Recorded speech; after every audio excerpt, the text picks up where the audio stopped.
আমার নাম মোহাম্মদ রমিজউদ্দিন, পিতার নাম মোহাম্মদ আলাউদ্দিন, গ্রাম পশ্চিম খন্দনমারা, রৌমারী কুড়িগ্রাম।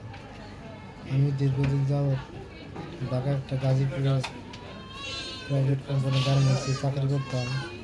তো ঈদের ছুটিতে বাড়ি আসার পরে ফ্যান ঠিক করতে গিয়ে চেয়ার থেকে পড়ে গিয়ে আমার মাজা আর মেরুদণ্ডের হাড় ভেঙে যায়।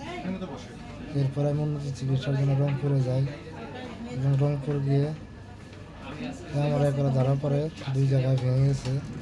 তো ওই জায়গায় অপারেশন করে অনেক টাকা আমার ফুরিয়ে গেছে। তো এখন 2 মাস বাড়িতে ছিলাম, থেরাপি দেওয়া লাগে, থেরাপিও দিতে পারি না। তো এখন উন্নত চিকিৎসার জন্য আমি ঢাকা পপুলারে ভর্তি আছি। এই মুহূর্তে আমার আর্থিক অবস্থা খুবই সংকটের মধ্যে আছি। তো কেউ যদি আমাদের সহযোগিতা করে, নিচে বিকাশ নাম্বার দেওয়া আছে, এটা হাত বাড়াই দিলে একটু উপকার হতো।